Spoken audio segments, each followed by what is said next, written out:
பொன்னியின் செல்வன் 13 வளர்பிறை சந்திரன். இளவரசிகளின் ரதம் கண்ணுக்கு மறைந்த பிறகு சோதிடர் வந்தியத்தேவனை வீட்டுக்குள் அழைத்துச் சென்றார். தம்முடைய பீடத்தில் அமர்ந்தார். சுற்றுமுற்றும் பார்த்து கொண்டிருந்த அவ்வாலிபனையும் உட்காரச் சொன்னார். அவனை ஏற இறங்க பார்த்தார். தம்பி, நீ யார், எங்கே வந்தாய் என்று கேட்டார். வந்தியத்தேவன் சிரித்தான். என்னப்பா சிரிக்கிறாய்? இல்லை, தாங்கள் இவ்வளவு பிரபலமான சோதிடர், என்னை கேள்வி கேட்கிறீர்களே. நான் யார், எதற்காக தங்களிடம் வந்தேன் என்று சோதிடத்திலேயே பார்த்து கொள்ளக்கூடாதா? ஓகோ, அதற்கென்ன, பார்த்துக் கொள்கிறேன். ஆனால் எனக்கு நானே ஜோசியம் பார்த்து கொண்டால் தட்சணை யார் கொடுப்பார்கள் என்று தான் யோசிக்கிறேன்.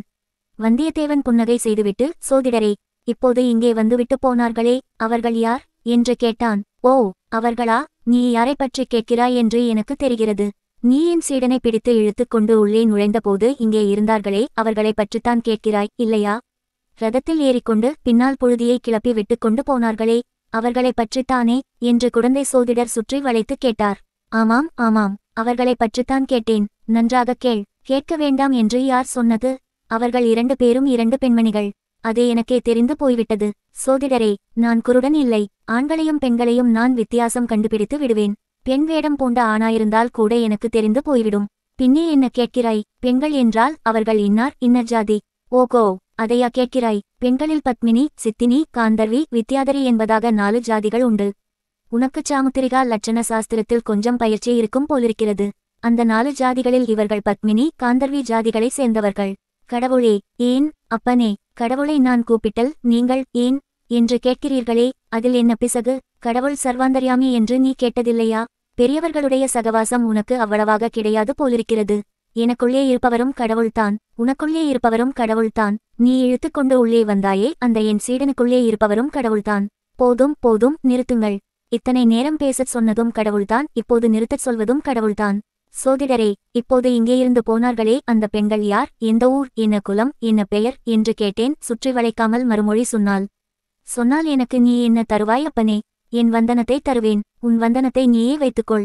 ஏதாவது பொந்தானம் கொடுப்பதாயிருந்தால் சொல்லு. பொந்தானம் கொடுத்தால் நிச்சயமாகச் சொல்லுவீர்களா? அதுவும் சொல்லக்கூடியதாயிருந்தால்தான் சொல்லுவேன். தம்பி, இதை கேள். சோதிடன் வீட்டுக்கு பலரும் வந்து போவார்கள். ஒருவரை பற்றி இன்னொருவரிடம் சொல்லக்கூடாது. இப்போது போனவர்களைப் பற்றி உன்னிடம் சொல்ல மாட்டேன். உன்னை பற்றி வேறு யாராவது கேட்டால் அவர்களுக்கும் உன்னை பற்றி ஒரு வார்த்தை கூட சொல்ல மாட்டேன். ஆகா, ஆழ்வார்க்கடியான் நம்பி தங்களைப் பற்றிச் சொன்னது முற்றும் உண்மைதான். ஆழ்வார்க்கடியாரா? அவர் யார் அப்படி ஒருவர்? தங்களுக்கு தெரியாதா என்ன? ரொம்பவும் தங்களை தெரிந்தவர் போல் பேசினாரே. ஆழ்வார்க்கடியான் நம்பி என்று கேட்டதேயில்லையா? ஒருவேளை ஆளை தெரிந்திருக்கும், பெயர் ஞாபகம் இராது. கொஞ்சம் அடையாளம் சொல்லு, பார்க்கலாம். கட்டையாயும் குட்டையாயும் இருப்பார். முன் குடுமி வைத்திருப்பார். இளந்தொந்தியில் வேட்டியை இறுக்கி கட்டியிருப்பார். சந்தனத்தை குழைத்து உடம்பெல்லாம் கீழிருந்து மேலாக இட்டிருப்பார். சைவர்களைக் கண்டால் சண்டைக்கு போவார். அத்வைதிகளைக் கண்டால் தடியை தூக்குவார். சற்று முன்னால் நீயும் கடவுள் நானும் கடவுள் என்றீர்களே, இதை ஆழ்வார்க்கடியான் கேட்டிருந்தால் கடவுளை கடவுள் தாக்குகிறது என்று சொல்லித் தடியினால் அடிக்க வருவார். தம்பி, நீ சொல்லுவதையெல்லாம் சேர்த்து பார்த்தால் திருமலையப்பனை பற்றிச் சொல்லுகிறாய் போலிருக்கிறது. அவருக்கு அப்படி வெவ்வேறு பெயர்கள் உண்டா? ஊருக்கு ஒரு பெயர் வைத்துக் கொள்வார் அந்த வீர வைஷ்ணவர். ஆளுக்கு தகுந்த வேஷமும் போடுவாராக்கும். ஆகா, சமயத்துக்கு தகுந்த வேஷமும் போடுவார். சொல்லுவதில் கொஞ்சம் கற்பனையும் பொய்யும் கலந்திருக்குமோ? 3/4 வீசம் பொய்யும் கற்பனையும் இருக்கும். அரை வீசம் உண்மையும் இருக்கலாம். ரொம்ப பொல்லாத மனிதர் என்று சொல்லுங்கள். அப்படியும் சொல்லிவிட முடியாது. நல்லவர்க்கு நல்லவர், பொல்லாதவர்க்கு பொல்லாதவர். அவருடைய பேச்சை நம்பி ஒன்றும் செய்ய முடியாது. நம்புவதும் நம்பாததும் அந்தந்த பேச்சை பொறுத்திருக்கிறது. உதாரணமாக, தங்களிடம் போய்ச் சோதிடம் கேட்டால் நல்லபடி சொல்லுவீர்கள் என்று அவர் கூறியது. அவர் பேச்சில் அரை வீசம் உண்மையும் இருக்கும் என்றேனே, அந்த அரை வீசத்தில் அது சேர்ந்தது. அப்படியானால் எனக்கு ஏதாவது ஆருடம் சொல்லுங்கள். நேரமாகிவிட்டது. எனக்கு போக வேண்டும் ஐயா. அப்படி அவசரமாக எங்கே போக வேண்டும் ஐயா? அதையும் தாங்கள் சோதிடத்தில் பார்த்துச் சொல்லக்கூடாதா? எங்கே போக வேண்டும், எங்கே போகக்கூடாது, போனால் காரியம் சித்தியாகுமா என்பதை பற்றியெல்லாம்தான் தங்களை கேட்க வந்தேன். சோதிடம் ஆருடம் சொல்வதற்கும் ஏதாவது ஆதாரம் வேண்டும் அப்பனே. ஜாதகம் வேண்டும். ஜாதகம் இல்லாவிடில் பிறந்த நாள் நட்சத்திரமாவது தெரிய வேண்டும். அதுவும் தெரியாவிடில் ஊரும் பேருமாவது சொல்ல வேண்டும். என் பெயர் வந்தியத்தேவன். ஆகா, வாணர் குலத்தவனா? ஆமாம். வல்லவரையன் வந்தியத்தேவனா? அவனேதான். அப்படி சொல்லு தம்பி. முன்னமே சொல்லியிருக்க கூடாதா? உன் ஜாதகம் கூட என்னிடம் இருந்ததே. தேடி பார்த்தால் கிடைக்கும். ஓஹோ, அது எப்படி? என்னை போன்ற சோதிடர்களுக்கு வேறு என்ன வேலை? பெரிய வம்சத்தில் பிறந்த பிள்ளைகள், பெண்கள் இவர்களுடைய ஜாதகங்களையெல்லாம் சேர்த்து வைத்துக் கொள்வோம். நான் அப்படியொன்றும் பெரிய வம்சத்தில் பிறந்தவன் அல்லவே. நன்றாகச் சொன்னாய். உன்னுடைய குலம் எப்பேற்பட்ட குலம்? வாணர் குலத்தை பற்றி கவிவாணர்கள் எவ்வளவு கவிகளையெல்லாம் பாடியிருக்கிறார்கள். ஒருவேளை நீ கேட்டிருக்க மாட்டாய். ஒரு கவிதையைத்தான் சொல்லுங்களேன், கேட்கலாம். சோதிடர் உடனே பின்வரும் பாடலை சொன்னார். வாணன் புகழுரையா வாயுண்டோ மாகதர்கோன். வாணன் பெயரெழுதா மார்புண்டோ வாணன். கொடித்தாங்கி நில்லாத கொம்புண்டோ உண்டோ. அடித்தாங்கி நில்லா அரசு. சோதிடர் இசைப்புலவர் அல்லவென்பது அவர் பாடும்போது வெளியாயிற்று. ஆயினும் பாடலை பண்ணில் அமைத்து மிக விளக்கமாகவும் உருக்கமாகவும் பாடினார். கவி எப்படியிருக்கிறது என்று கேட்டார். கவி காதுக்கு நன்றாகத்தான் இருக்கிறது. ஆனால் என்னுடைய கொடியை ஏதாவது ஒரு மாட்டின் கொம்பில் நானே கட்டி விட்டால்தான் உண்டு. அரசமரத்துக் கிளைமேல் ஏறி நின்றால் தான் அரசு என் அடியை தாங்கும். அது கூடச் சந்தேகம்தான். கனம் தாங்காமல் கிளை முறிந்து என்னையும் கீழே தள்ளினாலும் தள்ளும் என்றான் வந்தியத்தேவன். இன்றைக்கு உன் நிலைமை இப்படி, நாளைக்கு எப்படியிருக்கும் என்று யார் கண்டது என்றார் சோதிடர். தாங்கள் கண்டிருப்பீர்கள் என்று எண்ணியல்லவா வந்தேன் என்றான் வல்லவரையன். நான் என்னத்தை கண்டேன் தம்பி? எல்லாரையும் போல் நானும் அற்ப ஆயுள் படைத்த மனிதன் தானே. ஆனால் கிரகங்களும் நட்சத்திரங்களும் வருங்கால நிகழ்ச்சிகளைச் சொல்லுகின்றன. அவை சொல்லுவதை நான் சிறிது கண்டறிந்து கேட்பவர்களுக்குச் சொல்கிறேன். அவ்வளவுதான். கிரகங்களும் நட்சத்திரங்களும் என் விஷயத்தில் என்ன சொல்கின்றன சோதிடரே? நீ நாளுக்கு நாள் உயர்வாய் என்று சொல்லுகின்றன. சரியாக போச்சு. இப்போதுள்ள உயரமே அதிகமாயிருக்கிறது. உங்கள் வீட்டில் நுழையும்போது குனிய வேண்டியிருக்கிறது. இன்னும் உயர்ந்து என்ன செய்வது? இப்படியெல்லாம் பொதுவாகச் சொல்லாமல் குறிப்பாக ஏதாவது சொல்லுங்கள். நீ ஏதாவது குறிப்பாக கேட்டால் நானும் குறிப்பாகச் சொல்லுவேன். நான் தஞ்சாவூருக்கு போகிற காரியம் கைகூடுமா? சொல்லுங்கள். நீ தஞ்சாவூருக்கு உன் சொந்த காரியமாக போகிறதானால் போகிற காரியம் கைகூடும். இப்போது உனக்கு ஜெயக்கிரகங்கள் உச்சமாயிருக்கின்றன. பிறருடைய காரியமாக போவதாயிருந்தால் அந்த மனிதர்களுடைய ஜாதகத்தை பார்த்துச் சொல்ல வேண்டும். வந்தியத்தேவன் தலையை ஆட்டிக்கொண்டு மூக்கின் மேல் விரலை வைத்து, சோதிடரே, தங்களைப் போன்ற சாமர்த்தியசாலியை நான் பார்த்ததேயில்லை என்றான். முகஸ்துதி செய்யாதே தம்பி என்றார் சோதிடர். இருக்கட்டும், கேட்க வேண்டியதை தெளிவாகவே கேட்டுவிடுகிறேன். தஞ்சாவூரில் சக்கரவர்த்தியை தரிசிக்க விரும்புகிறேன். அது சாத்தியமாகுமா? என்னைவிட பெரிய சோதிடர்கள் 2 தஞ்சாவூரில் இருக்கிறார்கள். அவர்களை தான் கேட்க வேண்டும். அவர்கள் யார்? பெரிய பழுவேட்டரையர் ஒருவர், சின்ன பழுவேட்டரையர் ஒருவர். சக்கரவர்த்தியின் உடல்நிலை மிக மோசமாகியிருப்பதாகச் சொல்கிறார்களே, அது உண்மையா? யாராவது ஏதாவது சொல்லுவார்கள். சொல்லுவதற்கு என்ன? அதையெல்லாம் நம்பாதே. வெளியிலும் சொல்லாதே. சக்கரவர்த்திக்கு ஏதாவது நேர்ந்துவிட்டால் அடுத்த பட்டம் யாருக்கு என்று சொல்ல முடியுமா? அடுத்த பட்டம் உனக்குமில்லை, எனக்குமில்லை. நாம் ஏன் அதைப்பற்றி கவலைப்பட வேண்டும்? அந்த மட்டில் தப்பிப் பிழைத்தோம் என்றான் வந்தியத்தேவன். உண்மைதான் தம்பி. பட்டத்துக்கு பாத்தியதை என்பது சாதாரண விஷயம் அல்ல, மிக்க அபாயகரமான விஷயம் இல்லையா? ஜோசியரே, தற்சமயம் காஞ்சியில் இருக்கிறாரே இளவரசர் ஆதித்த கரிகாலர். இருக்கிறார். அவருடைய சார்பாகத்தானே நீ வந்திருக்கிறாய். கடைசியாக கண்டுபிடித்து விட்டீர்கள். சந்தோஷம். அவருடைய யோகம் எப்படி இருக்கிறது? ஜாதகம் கைவசம் இல்லை தம்பி. பார்த்துத்தான் சொல்ல வேண்டும். மதுராந்தகரின் யோகம் எப்படி?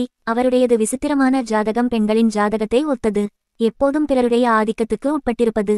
இப்போது கூட சோழ நாட்டில் பெண்ணரசு நடைபெறுவதாகச் சொல்கிறார்களே, அல்லி ராஜ்யத்தை விட மோசம் என்கிறார்களே.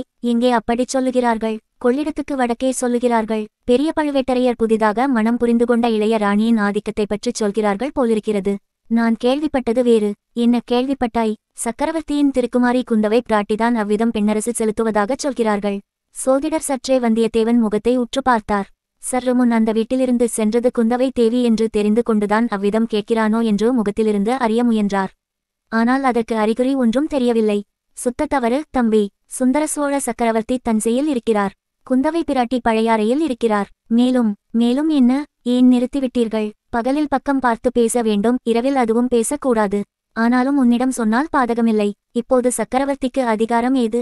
எல்லா அதிகாரங்களையும் பழுவேட்டரையர்கள் அல்லவா செலுத்துகிறார்கள். இப்படி சொல்லிவிட்டு சோதிடர் வந்தியத்தேவனுடைய முகத்தை மறுபடியும் ஒரு தடவை கவனமாக பார்த்தார். ஜோசியரே, நான் பழுவேட்டரையரின் ஒற்றன் அல்ல. அப்படிச் சந்தேகப்பட வேண்டாம். சற்று முன்னால் ராஜ்யங்களும் ராஜவம்சங்களும் நிலைத்து நில்லாமையை பற்றிச் சொன்னீர்கள். நான் பிறந்த வாணர் குலத்தையே உதாரணமாகச் சொன்னீர்கள். தயவு செய்து உண்மையை சொல்லுங்கள். சோழ வம்சத்தின் வருங்காலம் எப்படியிருக்கும்? உண்மையைச் சொல்கிறேன், சந்தேகம் சிறிதுமின்றி சொல்கிறேன். ஆனி மாத கடைசியில் காவேரியிலும் காவேரியின் கிளை நதிகளிலும் புதுவெள்ளம் வரும்.